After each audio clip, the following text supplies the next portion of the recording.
धन्यवाद अध्यक्ष महोदय जी, आपने मुझे इस विषय पर बोलने का मौका दिया। कुछ दिनों पहले हम राम मनोहर लोहिया अस्पताल गए थे। पुलिस लाठीचार्ज में घायल दिल्ली की उस छात्र की स्थिति जानने के लिए जो आईसीयू में अपनी जिंदगी की सबसे बड़ी लड़ाई लड़ रही है। हमसे कुछ ही समय पहले आदरणीय स्वास्थ्य मंत्री जी श्री JP नड्डा वहाँ गए थे और उनसे कुछ समय पहले अन्य नेता भी गए। जब तक हम वहाँ पहुँचे, उस लड़की की माँ नेताओं के आने जाने से गुस्से में थी। सुन लीजिए, सुनिए, किसी की पीड़ा का मजाक नहीं उड़ाते, किसी कोई भी हो किसी की पीड़ा का मजाक नहीं उड़ाते। आप संसद में बैठे हैं, जब तक हम वहाँ पहुँचे उस लड़की की माँ नेताओं के आने जाने से गुस्से में थी। किस लिए आए हो? उसने आईसीयू के दरवाजे के बाहर खड़े होकर हमें पूछा। हमारे सामने कांपते हुए हाथ जोड़े कहने लगी कि धन्यवाद आप आए हैं, ठीक है, मगर मुझे किसी से नहीं मिलना, मुझे किसी से बात नहीं करनी। महोदय, उस माँ की पीड़ा से उसका पूरा शरीर कांप रहा था, लेकिन उसने दृढ़ आवाज में कहा, सुबह से बड़े बड़े लोग यहाँ आ रहे हैं, एक के बाद एक वीडियो बना रहे हैं, वह भी आए जिन्होंने मेरी बेटी का ये हाल किया है। किस लिए? उसने हमसे पूछा। किस लिए? मेरी बेटी की बलि तो चढ़ गई है, लेकिन उसे कुछ भी हो जाए तो मैं उसके लिए अपने आप लड़ूंगी। मुझे किसी की मदद नहीं चाहिए, मैं अकेले लड़ लूंगी। महोदय, शायद मुझे यहाँ खड़े होकर सबके सामने ये बात नहीं कहनी चाहिए, मगर उस माँ की गुहार ने मुझे शर्मिंदा किया। उसके दिल के टूटने की वो आवाज जो अस्पताल की दीवारों से में गूंज रही थी, मेरे मन में अभी भी गूंज रही है।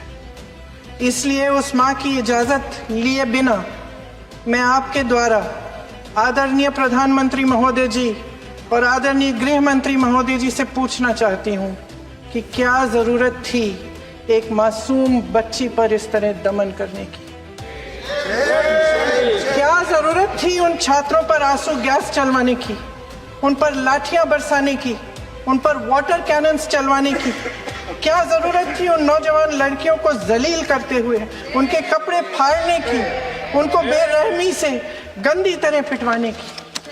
देश के युवाओं पर पैलेट गन्स और AK-47 चलवाने की क्या आवश्यकता थी? क्या वे आतंकवादी थे? क्या आतंकवादी हैं? टेररिस्ट हैं? हाँ, कांग्रेस बोल रही है, हाँ, कांग्रेस बोल रही है। जवाब दीजिए, जवाब दीजिए। कांग्रेस बोल रही है, जवाब मांग रही है, जवाब दीजिए।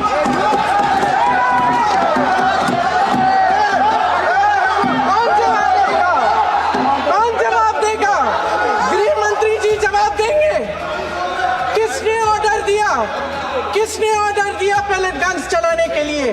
किसने ऑर्डर दिया?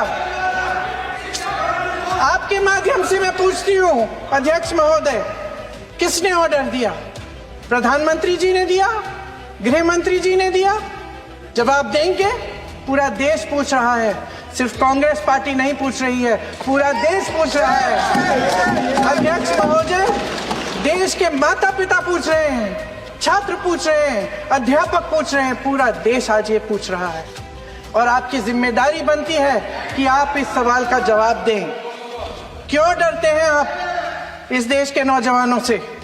क्यों डरते हैं आप इस देश की बुलंद आवाज से? और उस आवाज को दबाने का हक आपको किसने दिया है? महोदय, ये सदन यहाँ बैठे हुए सांसदों की जागीर नहीं है, ये इस देश की अमानत है। यहाँ बैठे हम सब इस देश की जनता, इस देश के युवाओं, बुजुर्गों, गरीबों, अमीरों और सब धर्मों, सब वर्गों के देशवासियों के सेवक हैं। हम उनके प्रतिनिधि हैं और ये सत्ता हमें उन्होंने ही दी है। इस देश का संविधान हमारी सर आंखों पे, इस देश का लोकतंत्र सर्वोपरि है, इसे ध्वस्त करना पाप है। यह करोड़ों जनता हमसे सिर्फ एक चीज मांगती है, जवाबदेही। इंग्लिश में इसे अकाउंटेबिलिटी कहते हैं। हमें सत्ता देकर, हमें यहाँ तक लाकर सिर्फ उसकी ये गुहार है कि जो हम करें उसकी भलाई के लिए करें, और अगर उनके साथ अन्याय हो तो हम उनके प्रति जवाबदेह बने और उन्हें न्याय दिलवाएं। पिछले दिनों हजारों बच्चे सड़क पर उतरे, उन्होंने अपनी पीड़ा व्यक्त की। गांधी जी के दिखाए हुए रास्ते पर अहिंसा और सत्य को अपने दिलों में रखते हुए गाते मुस्कुराते हुए शांतिपूर्वक प्रदर्शन किया। लोकतंत्र के सबसे पवित्र सिद्धांत के तहत उन्होंने अपनी आवाज उठाने का अधिकार कायम किया। ये उस भारत के बच्चे हैं जो गांव में रहते हैं, जो महानगरों में रहते हैं, जो छोटे कस्बों में, छोटे शहरों में रहते हैं, जहां माँ अपने गहने बेच देती है, पिता अपनी जमीन गिरवी रख देता है, एक परिवार अपनी पूरी जिंदगी की कमाई बच्चे के सपने पर खर्च देता है। और अब उन्हीं बच्चों को लगने लगा है कि आज इस देश में मेहनत से ज्यादा बेईमानी मायने रखती है, मेरिट से ज्यादा पैसा मायने रखता है। तब सिर्फ एक छात्र नहीं हारता, उम्मीद हारती है। इन परेशान बच्चों ने अपनी उम्मीदें आपसे साझा की। उनकी मांगे क्या थी? कि पेपर लीक करके उनके साथ जो बार बार अन्याय किया जा रहा है उस पर कार्रवाई की जाए, कि जो सिस्टम उनके भविष्य को कुचल रहा है उसे सुधारा जाए, कि जो माफिया उन्हें घेरे हुए है उसे हटाया जाए, कि जिस मंत्री के कार्यकाल में यह सब हुआ वह इस्तीफा दे, कि उन पर बर्बरता करने वालों पर कार्रवाई की जाए और उसके लिए माफी मांगी जाए। बस यही उनकी मांग थी ना, कि जो शिक्षा और स्वतंत्र अभिव्यक्ति का अधिकार उन्हें संविधान ने दिया है उसे कायम रखा जाए। महोदय, हमारे एजुकेशन सिस्टम में कुछ समय से बहुत खामियां भर चुकी हैं। बच्चों पे जो प्रेशर डाला जाता है उसकी वजह से सैकड़ों बच्चों ने आत्महत्या कर डाली है। उससे भी ज्यादा बच्चे डिप्रेशन में डूब रहे हैं। परिवारों पर बच्चों को पढ़ाने लिखाने के लिए घूस, capitation fees, tuition fees, coaching fees आदि के घिनौने दबाव हैं। लोन लेने पड़ते हैं, सामान बेचना पड़ता है और उसके बावजूद कोई गारंटी नहीं कि उनके बच्चों के भविष्य मजबूत बन पाएंगे, क्योंकि बेरोजगारी चरम पे है। इस सरकार ने रोजगार पैदा करने वाले सभी सेक्टर्स को लगातार कमजोर किया। एग्जामिनेशन सिस्टम खुद फेल हो गया है। पिछले दशक में 152 पेपर लीक हुए, 750 करोड़ छात्र प्रभावित हुए, मगर एक भी दोषी, एक भी माफिया को सजा नहीं।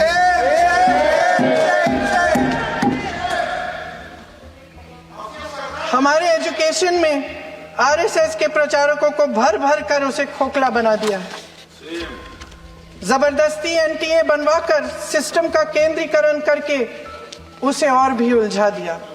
देश के कुल बजट में, हाँ जी जबरदस्ती, आपने अभी अभी सुना तमिलनाडु के हमारे साथी क्या कह रहे थे। देश के कुल बजट में एजुकेशन बजट की हिस्सेदारी हर साल बढ़ाने की बजाय घटती जा रही है। 1.4 लाख करोड़ रुपया का पूरा बजट एजुकेशन बजट है और 1.32 लाख करोड़ सिर्फ नीट देने वाले 22 लाख बच्चों के परिवारों से हर साल खींचा जाता है। एक और शर्मनाक आंकड़ा भी है। 1.4 लाख करोड़ रुपया हमारा पूरा एजुकेशन बजट और 16 लाख करोड़ रुपए जो मौजूदा सरकार ने बड़े उद्योगपतियों के लोन माफ किए हैं। सोचिए कि इस सरकार की प्राथमिकताएं क्या है।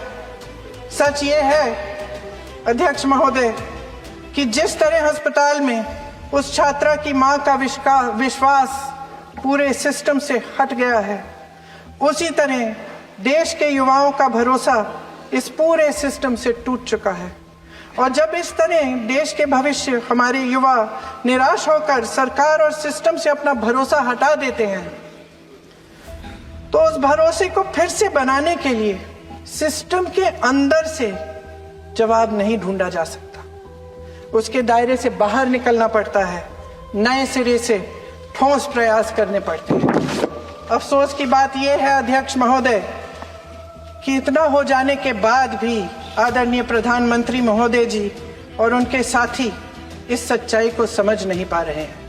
वे अभी भी ये सोच रहे हैं कि पीआर, नैरेटिव चेंज और पालतू मीडिया के सहारे एक बार फिर उनकी नैया पार हो जाएगी। परसों शिक्षा मंत्री जी ने शर्मनाक परिस्थितियों में अपना इस्तीफा दिया और कल यहीं मकर द्वार पर मेरे सत्ता पक्ष के सांसदों ने जिंदाबाद के नारे चिल्लाते हुए उनका संसद में ऐसे स्वागत किया जैसे मानो कोई सुपरस्टार पहुंच गए हैं। विडंबना देखिए महोदय, जब भूतपूर्व शिक्षा मंत्री को मुकुट पहनाया जा रहा था, स्वागत हो रहा था उनका, तब महाराष्ट्र में एक परिवार पेपर लीक पीड़ित अपनी बेटी की आत्महत्या का शोक मना रहा था। आपकी सरकार ने देश के करोड़ों छात्रों को क्या संदेश दिया? आपको किस बात का गौरव है, किस बात का अभिमान है? ये कौन सा अहंकार है? जहां आंखों में शर्म होनी चाहिए वहां बेशर्मी और स्वागत के नगाड़े बजाए रह रहे हैं। एक तरफ मातम है, दुख है, यहां फूल माला डाल रहे हैं। कोई आप पर कैसे यकीन करे? प्रधानमंत्री महोदय जी ने नया शिक्षा मंत्री चुना, एक ऐसे व्यक्ति को इस पद पर आसीन किया जिसने एक गर्भवती महिला के बलात्कारियों की रिहाई पर अपनी सहमति व्यक्त की, खुशी जताई। देश की करोड़ों लड़कियों को प्रधानमंत्री जी ने क्या संदेश दिया? सर, अखबारों में है सर, जो प्रहलाद जोशी जी ने बिल्किस बानो के बलात्कारियों की रिहाई पर जो बयान दिए, उसका प्रमाण मैं आपको दे दूंगी, मैं भेज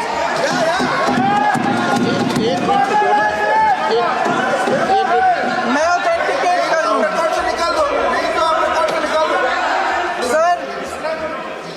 sir, here is a newspaper article.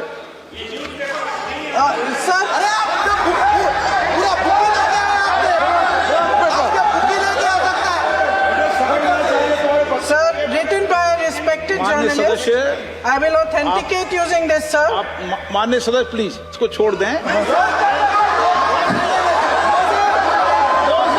Sir, अगर जोशी जी अपने बयान का इस खंडन कर विधेयक रहे पर ही हैं, चर्चा होगी।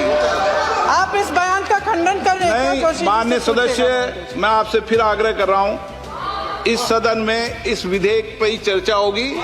फिर भी नो, ये विधेयक का विषय नहीं है। आप नो, आप बोलो तो विधेयक पर बोलो, ये मेरी अपेक्षा आपसे। प्लीज छोड़िए, इस विषय को छोड़िए।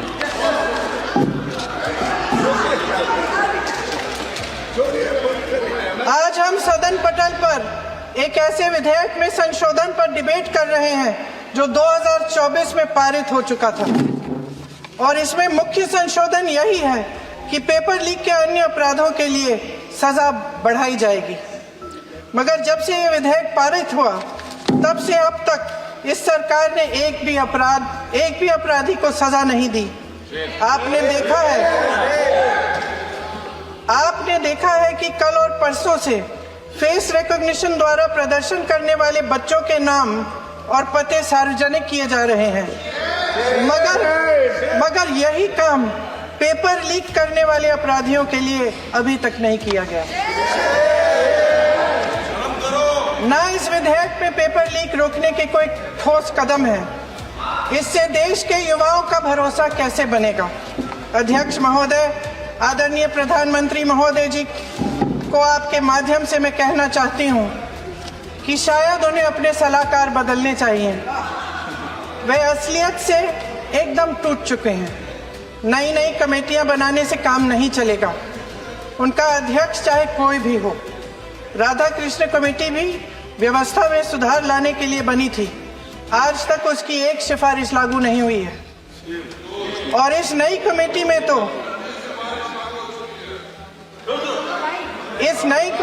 तो एक एक्स-आईबी चीफ, फिर चिल्लाएंगे, एक एक्स-आईबी चीफ एक आईटी कंपनी के मालिक और एक गौमूत्र के विशेषज्ञ भी हैं।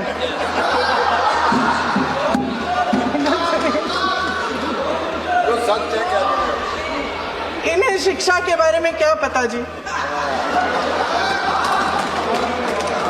सर सच है। आप आज मेरे से नाराज हो रहे हैं। मन मुस्कुरा लीजिए। तो आपने भी चुनाव लड़ा।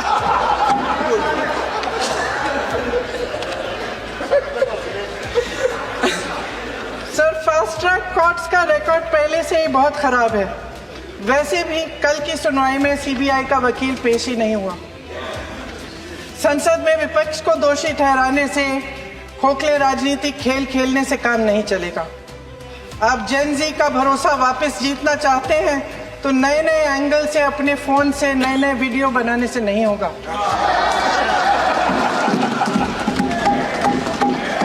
प्रधानमंत्री जी को कैमरे का एंगल नहीं, दिल का एंगल बदलना पड़ेगा। ये जेनरेशन जागरूक है, समझता है, झूठ पहचानने की उसकी अपार क्षमता है। इनका दिल और दिमाग जीतने के लिए आपको सच्चाई पर उतरना पड़ेगा।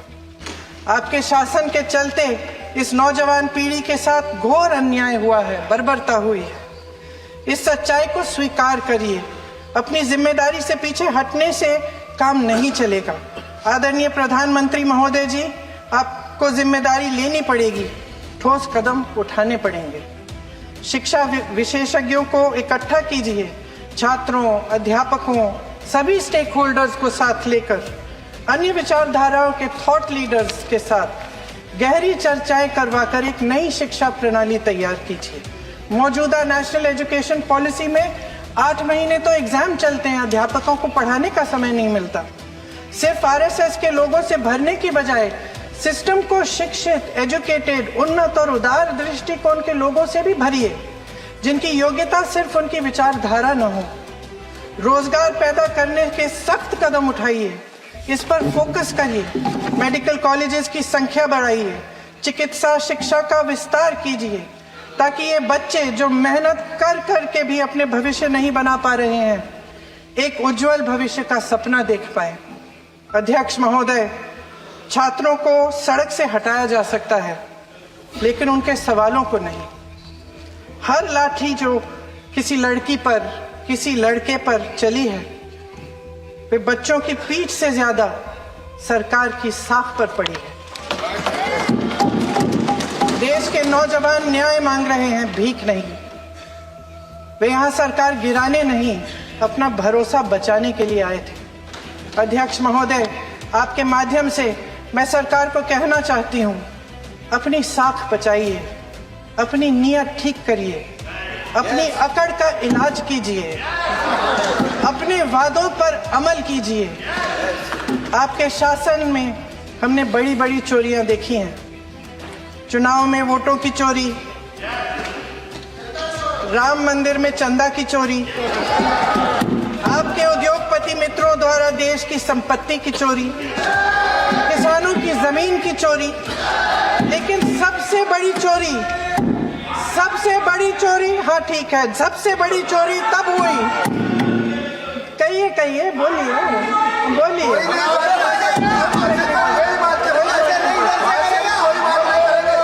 सुन लीजिए, शांति से सुन लीजिए, शांति से सुन लीजिए। आपको मौका मिलेगा, आप जितनी भी चोरियों की बात करना चाहते हैं आप कर लीजिए, अभी मेरा समय है।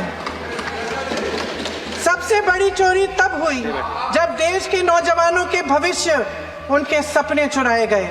भविष्य की चोरी, सपने की चोरी किसी भी चोरी से कहीं बड़ी होती है महोदय। अगर देश का युवा निराश हो जाए, अगर देश का युवा निराश हो गया, उसकी उम्मीद टूट गई, तो सबसे बड़ी हार भारत की हार होगी। और हम कांग्रेस और विपक्ष के लोग जान दे देंगे, मगर भारत की हार नहीं होने देंगे। सर, अब तो मुस्कुरा लीजिए, भाषण खत्म।